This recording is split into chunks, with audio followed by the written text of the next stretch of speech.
Tense अगर हम बात करें तो टेंस में क्या क्या चीज़ क्या मिक्सअप होता है? टेंस एक्चुअली सेंटेंस होता है, वो तो आप जानते हैं। तो हम बात करेंगे सेंटेंस होता है, क्लियर, सेंटेंस। अब सेंटेंस में क्या क्या चीज़ें होती है एक बात समझना है। सेंटेंस में क्या क्लियरेंस करना है आपको समझना है कि सेंटेंस जब भी होगा तो एक सब्जेक्ट होगा, एक वर्ब होगा, एक ऑब्जेक्ट होगा। ये सबसे बड़ा कंफ्यूजन वाली बात है, समझना। कहाँ पर वर्ब 1, कहाँ वर्ब 2, कहाँ वर्ब में आईएनजी, कहाँ क्या, ये सारा का सारा कंफ्यूजन इधर होने वाला है, ठीक है। आप समझेंगे, इसके बाद सॉल्व करने की कोशिश करेंगे, बताने की कोशिश करेंगे। कहीं भी किसी भी सेंटेंस का फॉर्मेट अगर आप देखते हैं तो आपको सब्जेक्ट, वर्ब और ऑब्जेक्ट के फॉर्म में ही मिलेगा हमेशा। तो हम बात करेंगे, ना हम बात करेंगे सब्जेक्ट की, ना बात हम करेंगे ऑब्जेक्ट की। आज हम बात करने वाले हैं वर्ब के बारे में। ये वर्ब क्या होता है, वर्ब की हम बात करेंगे तो वर्ब जैसा कि आप जानते हैं इसको एक्शन वर्ड के नाम से भी जाना जाता है। कौन से वर्ड? Action word. यानी कहने का मतलब ये है कि अगर कोई भी काम आप करते हो, सुबह से लेकर शाम तक, शाम से लेकर सुबह तक, कुछ भी काम करते हो, वो काम वर्ब कहलाता है। वो या आप फील करते हो, या सोचते हो, या फिर कुछ अलग अलग चीज़ें, खाने से लेकर नहाने धोने, जाने स्कूल और लौटने तक का सब क्रियाएं इसमें हैं। लेकिन अब आपको एक्शन जो है सेंटेंसेस में दो तरह के देखने को मिलेगा। अगर हम सेंटेंस में वर्ब की बात करें तो दो तरह का देखने का मिलेगा। एक होता है, तो इसको याद रखेंगे, दो तरह का देखने को मिलेगा। एक आएगा आपका एक्सिलरी वर्ब, एक्सिलरी वर्ब, ठीक है। और दूसरा जो आएगा वो आपका मेन वर्ब आएगा, मेन वर्ब। यही कॉन्सेप्ट आज आपका क्लियर होने वाला है। एक्सिलरी वर्ब कहाँ और मेन वर्ब कहाँ। यानी कि अगर एक्सिलरी वर्ब आ रहा है सेंटेंस में तो मेन वर्ब कैसे कैसे आएंगे, इसके बारे में हम चर्चा करने वाले हैं आज की इस पूरी वीडियो में। आप कहीं जाइएगा नहीं, समझिएगा इस कॉन्सेप्ट को और कोशिश कीजिएगा कि वो सारी का सारी जानकारी आपको मिल जाए। आज अगर एक बार वीडियो देखें तो पूरा का पूरा कॉन्सेप्ट क्लियर करके ही जाइएगा, फिर दोबारा देखने की ज़रूरत न पड़े। तो हम बात कर रहे थे जैसे कि एक्सिलरी वर्ब और मेन वर्ब। तो सबसे पहले बात आता है कि एक्सिलरी वर्ब कहलाता क्या है। एक्सिलरी वर्ब कहीं कहीं आपने लिंकिंग वर्ब देखा होगा और कहीं कहीं इसी वर्ब को आप हेल्पिंग वर्ब के नाम से जानते हैं। सारे बच्चे, ज़्यादातर 90% बच्चे जो हेल्पिंग वर्ब के नाम से जानते हैं, उसी को हम बोलते हैं एक्सिलरी वर्ब। मतलब क्या है, ये किसी की मदद करता है। तो मदद किसका करेगा, मदद किसका करेगा? ये मदद हमेशा मेन वर्ब का करेगा। किसका करेगा? मेन वर्ब का करेगा। तो इस बात का कॉन्सेप्ट को समझना है कि हमेशा हेल्पिंग वर्ब जो होता है वो मेन वर्ब की मदद करता है, ना कि सब्जेक्ट का करता है। याद रखेंगे, सब्जेक्ट के अनुसार चलेगा। हाँ, कहीं कहीं हेल्पिंग वर्ब मेन वर्ब की तरह भी यूज किए जाते हैं, उसके बारे में हम कॉन्सेप्ट क्लियर करेंगे। तो जैसा हम बता रहे हैं आप लोग को, आज हम बात कर रहे थे, सबसे पहले एक वर्ड आता है कि प्राइमरी वर्ब। आपने सुना होगा प्राइमरी वर्ब, प्राइमरी वर्ब। अब ये प्राइमरी वर्ब क्या होता है? प्राइमरी मतलब क्या होता है? प्राथमिक, मतलब जो मेन वर्ब है उसकी बात कर रहा है। तो पूरे टेंस में अगर ध्यान से देखा जाए तो इस प्राइमरी वर्ब को तीन तरह से देखा गया है, तीन फॉर्म में ही देखा जाता है। एक को बोला जाता है बी फॉर्म, एक को बोला जाता है हैव फॉर्म और एक को बोला जाता है डू फॉर्म।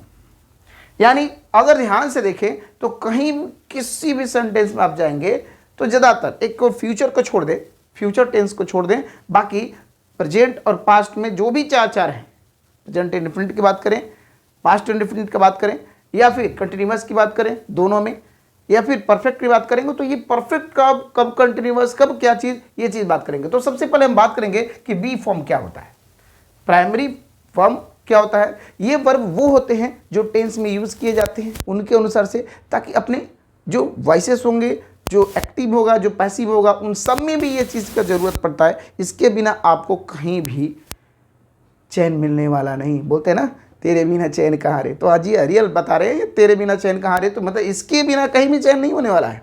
अब समझना इस बात को कि अगर ये नहीं है तो आपका क्वेश्चन टैग नहीं है, ये नहीं है तो सेंटेंस नहीं है, ये नहीं है तो क्लॉजेज नहीं है, ये नहीं है तो और क्या। तो ऐसे बहुत सारी चीज़ें हम बताने वाले हैं कि जैसे बी फॉर्म में क्या आएगा, हाई फॉर्म में क्या आएगा और डू फॉर्म में क्या आता है। तो ये तीन तरह का होता है, ठीक है। तीन तरह में क्या हम देखेंगे, क्या क्या चीज़ें। बी फॉर्म, बी फॉर्म किसको बोला जाता है? तो बी फॉर्म को आप दो तरीके से देख सकते हैं। कैसे? याद रखेंगे कि बी से कौन कौन सा वर्ड बन सकता है। तो सबसे पहले आपको देखना है कि प्रेजेंट फॉर्म में कौन सा यूज होगा, प्रेजेंट। दूसरा कौन से कि ये फॉर्म होगा, फॉर्म कैसे होंगे, 3 तरह का फॉर्म होता है, एक बी फॉर्म की बात करते हैं, दूसरा हैव फॉर्म की बात करते हैं और तीसरा डू फॉर्म की बात करते हैं। तो इसी के बेस पे पूरा का पूरा टेंस आधारित है, जहां भी देखेंगे इसी बेस पे आधारित होगा। यानी कि अगर हम बी यहां पर लेते हैं, देखेंगे बी लेते हैं तो बी प्रेजेंट फॉर्म में जाता है तो ये बन जाता है इज एम आर, याद रखेंगे। यही चीजें जब पास्ट में जाएगा तो वाज और वर कहलाता है, याद रखेंगे। यही चीजें जब प्रेजेंट पार्टिसिपल में जाता है तो यही चीजें बिंग बन जाता है, आपने देखा होगा बिंग पैसिव में, यस। और जब यही चीजें पास्ट पार्टिसिपल में जाता है तो बीन बन जाता है, याद रखेंगे। ये पहला, दूसरा, तीसरा और चौथा 4 फॉर्म इसके दिए गए हैं, ये बी के फॉर्म में लिखे जाते हैं, याद रखेंगे। दूसरा हम लोग बात करेंगे हैव। हैव को अगर हम ध्यान से देखें तो हैव क्या होगा, हैव को हम हैज या हैव के फॉर्म में रखेंगे, याद रखेंगे। दूसरा फॉर्म जो आएगा ये हैड के फॉर्म में होगा, तीसरा हैविंग के फॉर्म में होता है और चौथा हैड के फॉर्म में होता है। देख लेंगे हैज हैव या हैड या हैविंग या हैड, याद रखेंगे इसके बारे में। इसके बाद आता है डू फॉर्म। डू फॉर्म को बात करेंगे तो ये डू या डज के फॉर्म में आता है, सेम चीज डी आई डी के फॉर्म में आता है, देखेंगे डीड का फॉर्म में आता है, डूइंग के फॉर्म में आता है और यहाँ पर डन का फॉर्म में आता है, याद रखेंगे। अब मैं आपको कुछ चीज़ें ऐसा बताने वाला हूँ जो कि बिल्कुल डिफरेंट है। ये तो क्या होगा कि सर इसमें नया क्या है, सब कुछ तो वही है, सब कुछ तो वही है। अब यहाँ पर समझना है कि इसका यूज हम अभी नहीं करेंगे, याद रखेंगे इसका यूज हमको अभी नहीं करना है। अब अगर ध्यान से देखें तो इज एम आर का प्रयोग किया जाता है, वाज वर का प्रयोग किया जाता है, हैज हैव का प्रयोग किया जाता है, हैड का प्रयोग किया जाता है, डू डज का प्रयोग किया जाता है और डीड का प्रयोग किया जाता है, ठीक है। अब इसके बाद ध्यान देंगे कहां पर क्या क्या चीज है। इसके बाद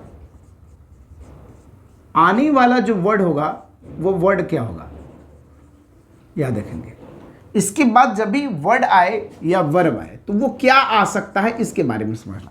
इसके बाद यानी कि सेंटेंस में कहीं भी अगर इज अमार दिया है या वाज वर दिया है या ये सब कहीं भी दिया गया है तो इसके बाद जो आने वाला फॉर्मेट है वो फॉर्मेट क्या कहलाता है, इसके बाद क्या आने वाला है। तो याद रखेंगे कि ये जब भी आएगा तो इनके बाद हमेशा, इनके बाद ये तीनों के बाद कहीं भी आए, ये आए, ये आए, ये आए, कहीं भी आए तो इनके बाद अगर वर्ब आएगा तो वर्ब हमेशा 2 ही फॉर्म में या 3 फॉर्म में आएगा। कैसे फॉर्म में आएगा, एक तो वर्ब में आईएनजी आएगा, जो कि वर्ब में आईएनजी। इसके बाद कहीं दुनिया के किसी सेंटेंस में देखेंगे तो इसके अलावा कहीं नहीं आने वाला है, वर्ब में आईएनजी आएगा या तो वर्ब का तीसरा फॉर्म आएगा, नहीं तो 2 + वर्ब बनेगा, इसके अलावा कुछ नहीं आने वाला।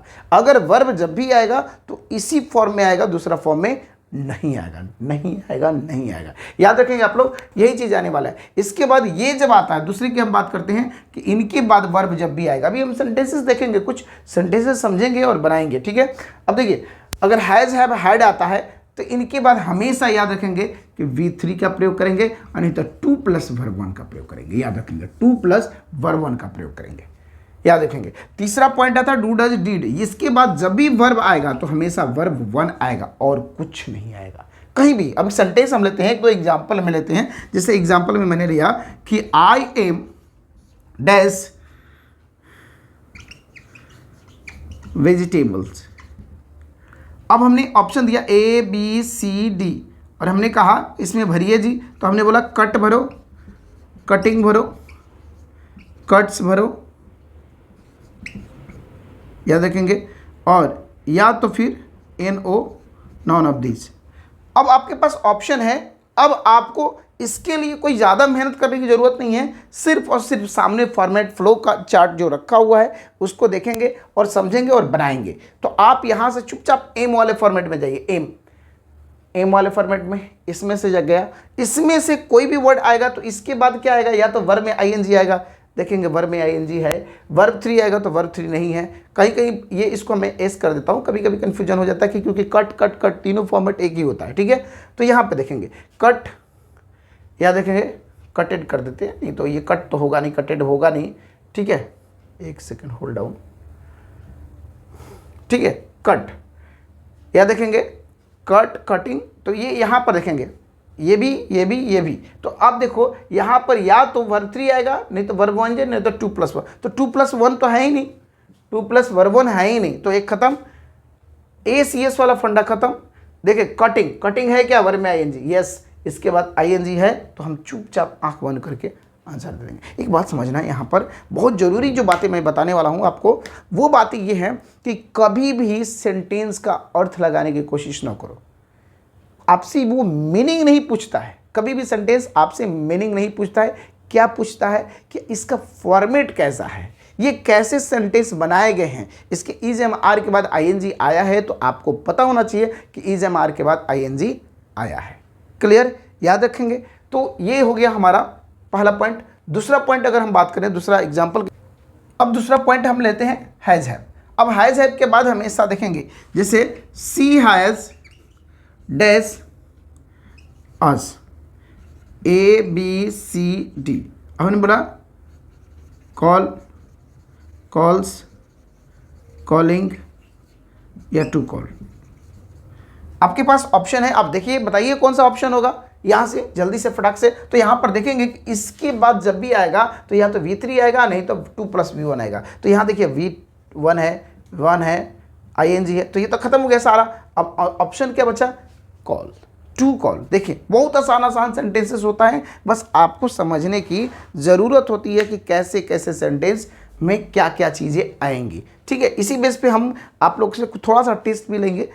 हर कॉन्सेप्ट को समझना है, कहीं भी आए, कहीं से भी ले। जैसे हमने लिया कि did I dash you, question कर दिया ABCD, हमने बोला कॉल, कॉल्ड, कॉलिंग या कॉल्स।